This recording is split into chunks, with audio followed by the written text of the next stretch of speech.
Bismillah ar-Rahman ar-Rahim. Assalamu alaikum, my dear friends and participants.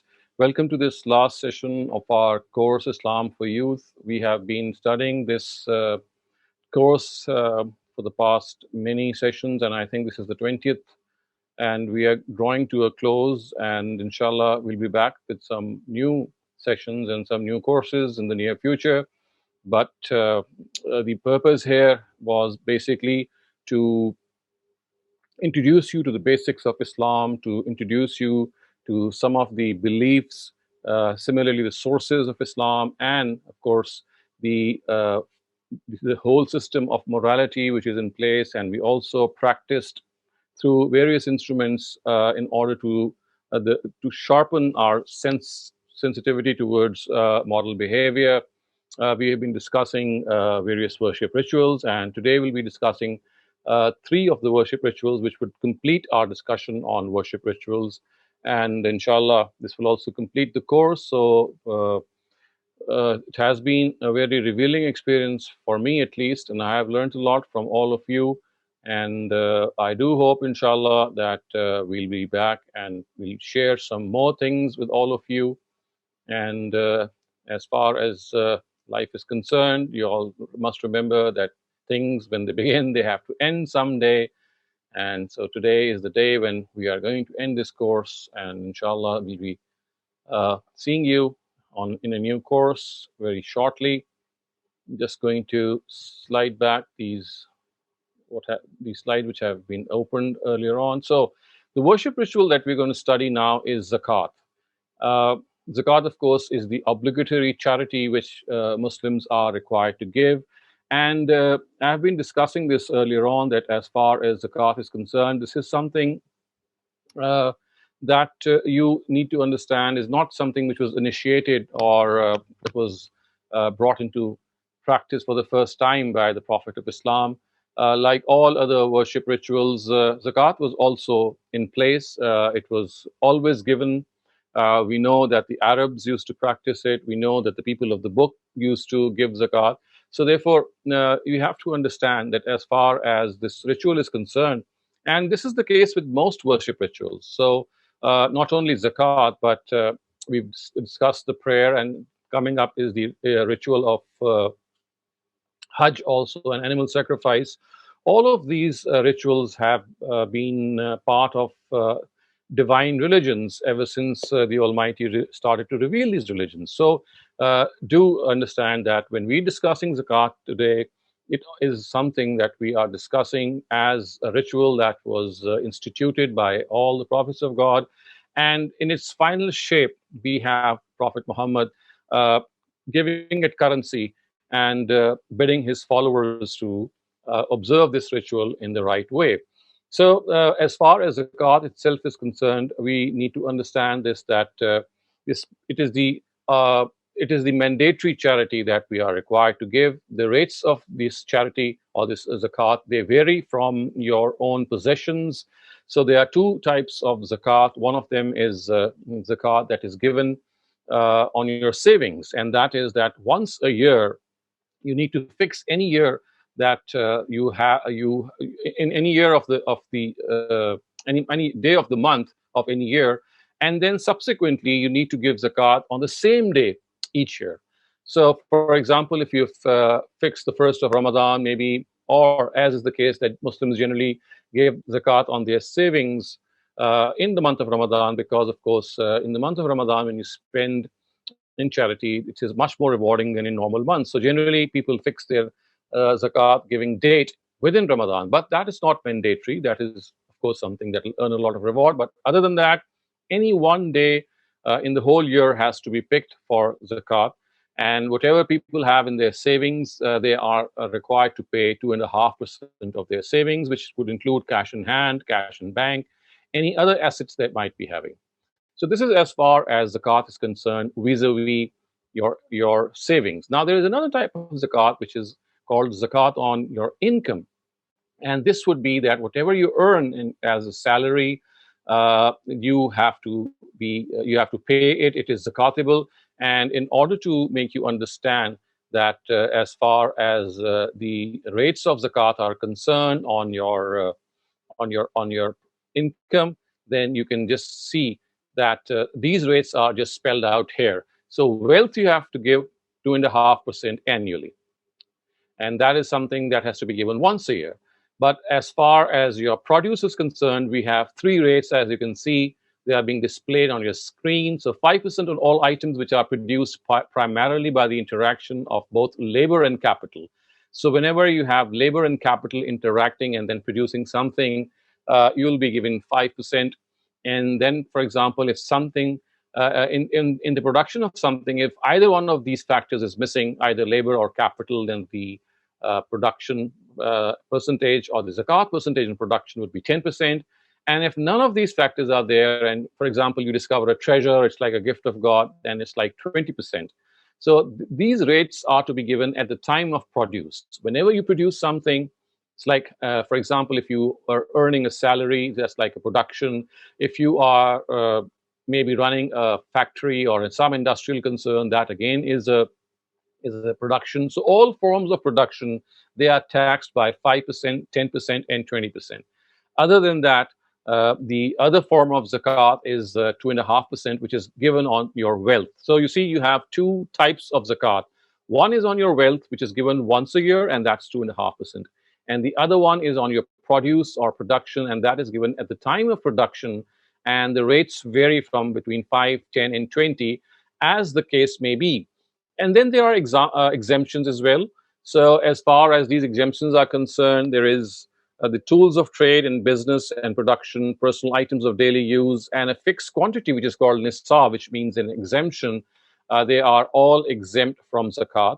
And because in the times of Prophet Muhammad, and of course in the times of the rightly guided Caliph, zakat was the only tax which was imposed on the Muslim citizens. And the purpose of zakat is generally, it's generally misunderstood, I would say, is that it's basically a charity fund, it's a poor fund. That is not the case. Uh, Zakat is an obligatory tax that you pay to the government, so the government can run the whole business of the state, its own machinery. It can build houses and construct roads and hospitals and all these things, which, of course, are for the welfare of people. And then, of course, at the same time, the amount collected shall also go to the welfare of the people. So zakat is a very comprehensive thing. It is not that it is something which is meant for the poor merely, but it is generally meant to run the state and to run it in the form of a welfare state. And then this money, of course, is allocated under various heads. And those heads have been mentioned in the Quran in verse 60 of Surah Tawaf, which is the ninth surah. You'll find the heads of the zakat being mentioned. And also zakat is to be collected by the state. As you can see, it's basically a tax that you give to the government. And today, because of the fact that people are already paying taxes to their governments for the precise purpose that zakat is given, so you can actually subtract your zakat liability from your tax liability. And if the balance is negative, that would mean that you've already paid your zakat. And in fact, you can use the balance for the next year or the other instances of zakat like production. So basically, you need to understand that zakat is a mandatory tax which is given by every citizen on a certain amount that he or she might be having as wealth every year, once a year. And if he or she is earning, then on the salary or on whatever income that you are getting at the either rate of 5, 10, or 15%. Or 20%. So this is how zakat works.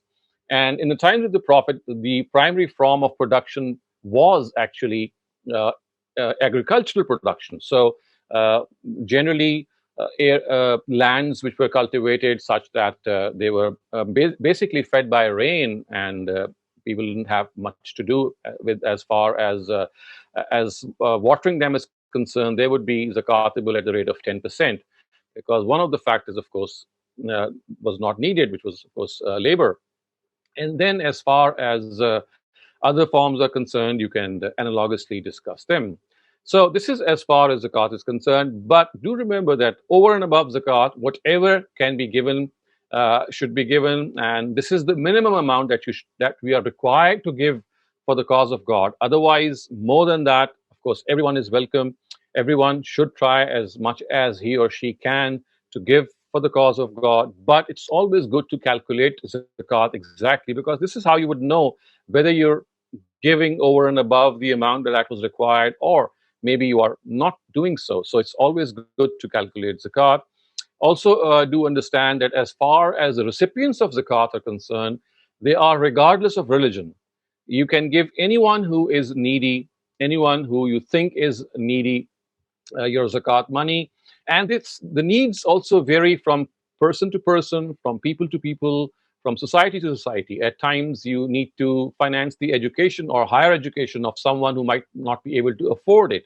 At times you need to maybe finance a wedding that parents cannot afford it, or anything which is being ill, which cannot be afforded by people. You can of course use your zakat money to give them. So do understand that this is something that you, when you give, you share with the society what God has given you, and as as they say, sharing is caring. So it's simple as that. If you share, you care. If you share, it means you care about other people. And I'm pretty sure that all of you, of course, you're not yet earning, most of you. So you all have your pocket monies, you have your savings from your birthday gifts, etc. So on such things, of course, they are not zakatable, because you're not earning as well at this time of your life. But other than that, if you are able to give in charity, if you're able to spend in charity, and remember, it's not just wealth that we give that can be given in charity as zakat. You can always give in kind. For example, your shoes, your clothes, your stationery, your books, anything that is useful for other people. That's all acceptable as far as charity is concerned. Okay, now we move on to the next worship ritual. And this worship ritual, of course, is something that people are not very well aware of, because it is not something that occurs in the life of every person. So it's the Hajj and Umrah ritual. So as far as Hajj and Umrah are concerned, basically they are in their own nature.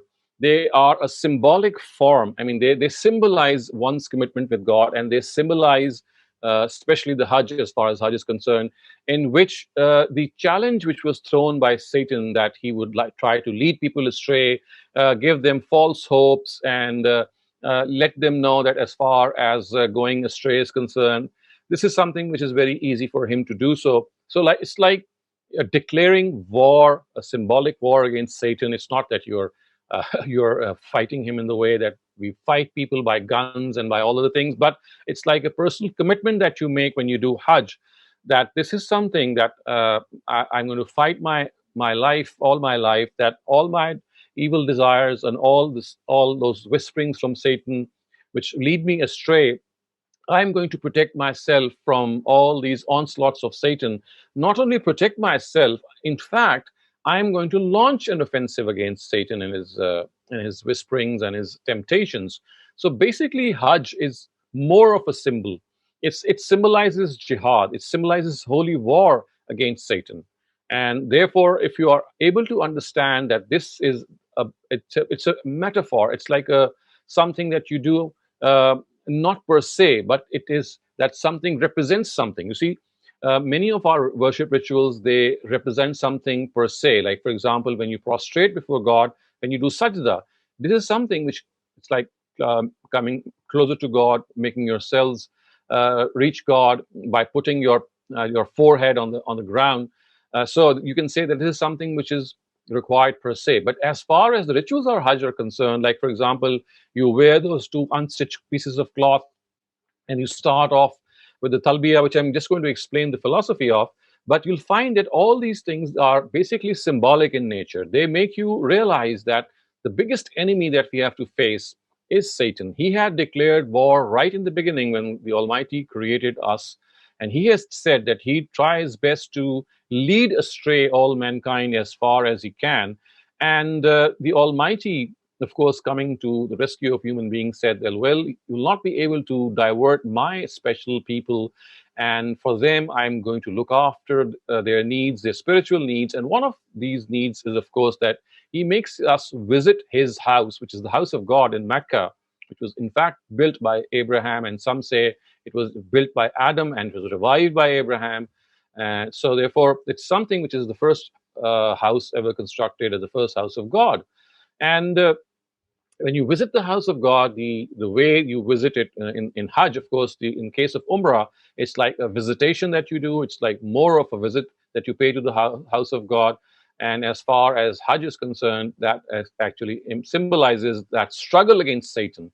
So now I'm going to explain to you very briefly how the various rituals of Hajj, the components of Hajj, they actually symbolize this struggle against Satan, and how it actually is a symbolism. It's like a token. It's like a metaphor. It's not something which you would realize per se. Let me give you an example. You must have heard of the fact that there is this ritual of Rami, which means that you pelt stones at a column which is there. Now, of course, a very common sense observation would be that when you're pelting stones at a monument or a structure which is lying right in front of you, this cannot be something real. It has to have some symbolism. So you see, the fact that you are pelting stones at that column itself shows that there is some sort of reality behind it. So if you just understand this, you'll realize that each and every component of Hajj, each and every ritual of Hajj has a very similar philosophy, a very similar symbolism behind it. So I'm now going to just try to explain to you this symbolism, because inshallah in future, maybe some of you have already gone for Hajj with your parents, but in future, if you get the chance to go to Hajj, you can make the best out of it.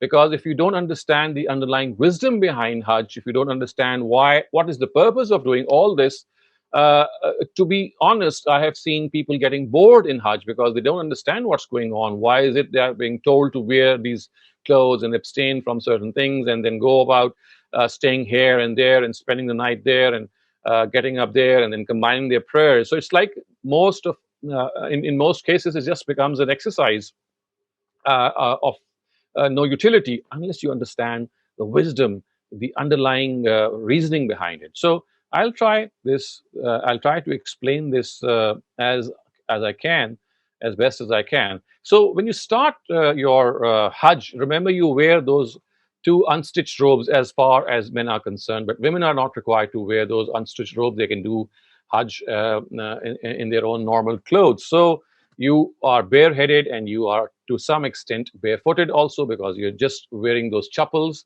and those slippers. And basically the purpose is that it symbolizes your detachment from the amusement of life. So the first thing that you need to understand is that the ihram, or the cloth that men generally wear, the two unstitched pieces of cloth, it actually symbolizes that huge amount of detachment from worldly pleasures. I mean, when you dress up for this world, you have all sorts of things that you put on. You put on perfume, you put on coats and ties and trousers and all sorts of things, and tuxedos and whatnot. But when you go for Hajj to visit God, the purpose is that you detach yourself from these attractions of life for once. I mean, it's not to be done all your life, but for once, when you go to God, it's like devoting yourself completely and detaching yourselves from the pleasures and attractions of life. So this is the first thing that you do. And then you would might know that the second thing that is done in this regard is that you say the talbiyah, which is the famous call, labbaik Allahumma labbaik, labbaik la sharika lak labbaik, innal hamda wan ni'mata lak lataral mulk la sharika lak. So it's like a call which we utter when we start when we see the house of God. We stop, of course, but as when we wear ihram and we set off from the miqat is the place from where the ihram is worn. So when we say Allahumma labbaik, it actually means that, oh God, I am present before you. Labbaik actually means I am present, I am present. So when you say labbaik Allahumma labbaik, labbaik la sharika laka labbaik, it actually signifies that God, I am present with you. There is no one who is your partner. You are alone, and you are absolutely you have no pair, and to you belongs the dominion and the sovereignty. So it's like expressing our own attachment towards God. Okay, next, when we, of course, the next thing that we do after this is called talbiyah. Labbaik Allahumma labbaik. Basically, in terminology, this is called talbiyah. And then the next thing is that you do tawaf. Tawaf, of course, are those 7 rounds that you do when you are circumambulating or encircling the house of God. And this is actually a tradition in the times of Abraham and even before that, when animals were meant to be sacrificed, they would be made to move around the place of worship. And this will again signify one's devotion towards God, dedicating oneself towards God. So when we are moving those 7 circles in those circles 7 times, this is in fact the symbolism that we are creating. And as I said, if you understand this symbolism, every single ritual that you do, you'll start enjoying them. So I'm just going to read out the philosophy that is written here. It says that they are the rounds of vow. It's like you make a vow before God. This is an ancient tradition of the Abrahamic religion. According to this tradition, animals which were to be sacrificed or devoted to the place of worship were made to walk to and fro in front of the altar. Of course, that's the place where they would be sacrificed. So it's like a symbolism. It is as if we are offering our lives before God, and the symbolism of animals sacrificing their lives is carried over towards human beings precisely for this reason. And of course, you would be remembering, or maybe you have heard of this, that we do the istilam of Hajar Aswad, which of course is the black stone. And when we do istilam, which means that we place our hand on that black stone, and as it is written here, that a person symbolizes this, that he places his own hand in the hand of God, and that stone is symbolized to be the hand of God. And in accordance with the ancient tradition about covenant and pledges by kissing, it revives his pledge with the Almighty. So basically, Istilam, in which you touch that stone, that black stone, it is that you are once again uh, reviving your commitments towards God and surrendering your will for the cause of God. And the Sharia, if you know, is called the Tawaf between the Safa and Marwa, which are the 2 hills. And it was here on the hill of Marwa where Abraham had planned to sacrifice Ishmael, or as I said, that this is something that he thought that Almighty had ordered him to sacrifice. And as I shall explain later, this was not the case that he was actually asked by God to sacrifice his son. He was shown this sacrifice in a dream, and the purpose was to dedicate his son for the service of the house of God. So basically, he understood it to be a signal from God to sacrifice his son, to slaughter his son, and he actually prepared for that and went to the hill of Marwa. So when you are when the pilgrims they run across between the Safa and Marwa, they are basically doing the rounds of this vow, which are made at the place of sacrifice. So you see, those rounds were first made at the place of worship, which is the house of God, and then at the place of sacrifice, which again was the place of Marwa, where actually Abraham laid down Ishmael for that sacrifice, which of course never happened. Then we have Arafat, of course, that's a place which is the surrogate of the Kaaba. The warriors gather to battle Satan, seeking forgiveness. That is done on the 9th of Zulhajj. You pray there and up till sunset. And this is the waquf of Arafat is the actual Hajj, as it is generally said. Muzdalifah is the place where you stop at night, and is the place, as I said, it's like a symbolism in which the army stops and spends the night, and the warriors once again pray and beseech the Lord. Again, it's again, as I said, the symbolism is of holy war, and everything is then made or tailor-made in accordance, as if the army is moving from one place to another. Ultimately, the final resting place or the final place is the Jamarat, where that rami or that stoning or pelting stones is done, symbolizing the fact that Satan is right in front, and we are not going to withhold ourselves. So the rami is what we do. It symbolizes cursing Iblis, of course, which is the name of Satan, and waging war against him. And as I said, this is a ritual that is something which we all know is carries such significance that these columns, which are called a jamara, there are 3 of them. One by one, you pelt them and you stay in Mina. So I'm not outlining the methodology of Hajj in this particular session, because that is something which is common knowledge. You can just look it up. My purpose is to make you understand that as far as Hajj is concerned, it's a beautiful symbolism of dedicating one's life for the cause of God And as you can see, that it culminates in animal worship, animal sacrifice. Sorry. So animal sacrifice is something which is something which is a symbolism of the fact that today I am going to sacrifice this animal, and tomorrow, if my own life is needed, I'll not withhold, I'll not abstain myself from this. So you can see that as far as animal sacrifice is concerned, again, has a lot of symbolism in it. So when you slaughter an animal, it's not for the meat that you slaughter an animal, because mostly people think that slaughtering is like the purpose of slaughtering is to distribute the meat, maybe. No, that is not the case. You see, slaughtering has a very deep symbolism. When you slaughter an animal, you are actually making this commitment that God, today I'm presenting this animal on behalf of my own life, that if tomorrow my own life is needed for any sacrifice, for anything that is for the cause of truth, I'm not going to abstain. I'm going to present my life for that purpose. So it's like when you sacrifice an animal, you are doing it on behalf of your own self, as if you're presenting to God this commitment that tomorrow, if my life is needed, I'll be there for that.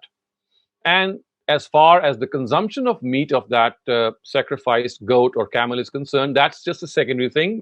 So therefore, it is not a obligation as far as animal sacrifice is concerned in Hajj, except if you combine Hajj and Umrah in one trip, that is another thing. But in normal situations, as far as Hajj is concerned, animal sacrifice is not a compulsory part of it. So therefore, it's not required to be observed by every person, and it can be symbolically observed by a few people, because the symbolism is that this animal, in fact, symbolizes my own self. And then you can see how grand a ritual Hajj is. It symbolizes one's struggle against Satan, and it culminates in the ritual of animal sacrifice, in which you are actually pledging. It's like pledging your own life for the cause of God.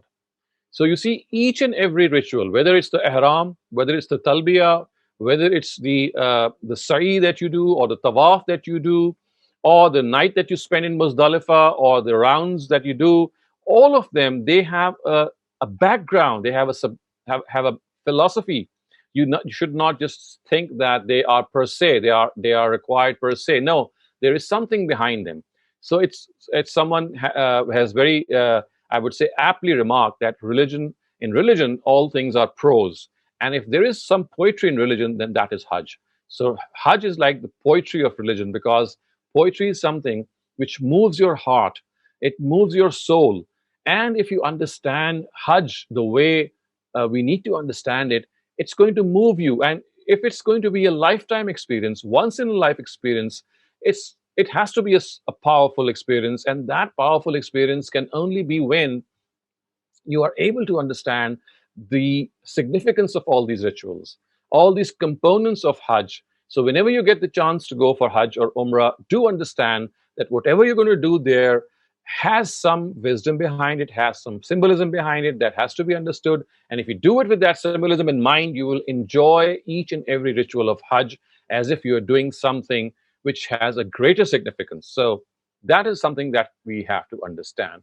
Okay, finally, I'm now going to come to the third and last ritual that we're going to discuss today, which is in fact, the fifth one, because we discussed the prayer and fasting in our previous session. So remember, we have 5 rituals or 5 worship rituals in Islam. And it's not just, as I said, Prophet Muhammad, but all prophets of God practice these worship rituals: the prayer, the Psalm, which is, of course, the fast. And we are passing through the month of Ramadan. It's going to be ending soon. So these are the 2 rituals that we discussed last time. So today, Zakat we discussed. I've just explained to you the philosophy of Hajj. And now we come to the 5th and final ritual, which is animal sacrifice. So as far as animal sacrifice is concerned, well, before actually I would present to you the Sharia, I would say, or the law of animal sacrifice, let me once again let you know that animal sacrifice once again has that tremendous symbolism which I just explained. And just to give you an example, look at your flag of a country. I mean, the flag of the USA, the flag of Canada, the flag of UK, the flag of Pakistan, any country. Basically, what is the flag? It's just a piece of cloth. But is it a piece of cloth? No, it's not. I mean, it is a piece of cloth, but it signifies the unity of the nation. It signifies some deeper reality. Isn't that so? So you see, in a very similar way, animal sacrifice also actually stands not merely for slaughtering an animal, but for the fact that you are presenting that animal on behalf of your own self and pledging to the Almighty that if ever my life is needed for any good cause, I'll be there, and I'll love to die the death of a martyr, a shaheed who gives up his life or her life for a greater cause, for the cause of truth, for the cause of saving other people at times, for the cause of uh, bearing witness to what the truth is. So, this is the symbolism that you have to understand. So, just as your national flag or even your national anthem, they actually symbolize your national unity. So, in a very similar way, as far as animal sacrifice is concerned, and I am specifically speaking of animal sacrifice, which is done on Eid al Adha, which is the Eid which is going to follow the Eid of Fitr, which is going to be in Zul Hajj. So, that is the Eid in which you generally offer animals for sacrifice. But the first thing that we have to understand is that as far as animal sacrifice on Eid is concerned, the first thing is that it is an optional ritual. It's not mandatory at all. It is something which is highly recommended, but it has not been made obligatory. The second thing is, as I said, the purpose of animal sacrifice on Eid that you do is not to distribute meat as is generally understood. And hence people often think that why can't we replace animal sacrifice with charity? Because I mean, what good is meat for poor people who cannot even store it? And what good is for them when I mean they get meat from all over the world and all over the neighborhood. Every single person is distributing meat. Maybe you can give people in charity. Maybe that's much more useful for them. So remember, charity and animal sacrifice, they're not interchangeable because both have different philosophies. So charity is basically to help people, and that should be done all the year round. But when you do animal sacrifice on the Eid of Azha, the purpose is not for, as I said, to help people. That is just a byproduct. That's just a thing that emerges from the meat that is sacrificed. The thing is that when you're slaughtering an animal and you're standing right there on the head, if that's possible, of course, not always possible, if you're able to observe, because people can take pictures, they can take those small clips or movies and send it to you from the abattoir or the slaughterhouse. And then you can clearly see that today I'm presenting this before God, and tomorrow, if my life is required by Him, it's going to be there for Him. So it's like a huge commitment that you're making. It's something. I mean, it makes your hair stand on end when you think that this sacrifice that you're conducting basically is being conducted for the purpose of a symbolism that makes your life available for the cause of God.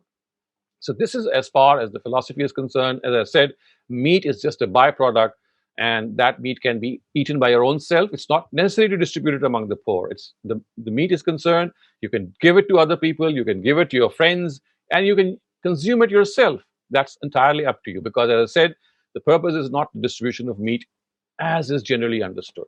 Okay, now just let me spend a couple of minutes on the Sharia of animal sacrifice, which is jotted down here for your perusal. You can see that as far as animal sacrifice is concerned. Okay, so I'm just going to read out these 5 points, which actually give us the law of animal sacrifice or the Sharia of animal sacrifice. The first thing is that all four-legged animals, which are cattle, can be sacrificed. Number two, sacrificial animals should not be flawed and should be of appropriate age. Number three, the time of animal sacrifice. Of course, this especially relates to the bigger Eid, the Eid al-Adha.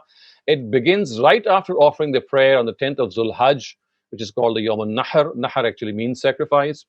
The days fixed for animal sacrifice are the same as have been appointed for the stay at Mina once the pilgrims return from Muzdalifah.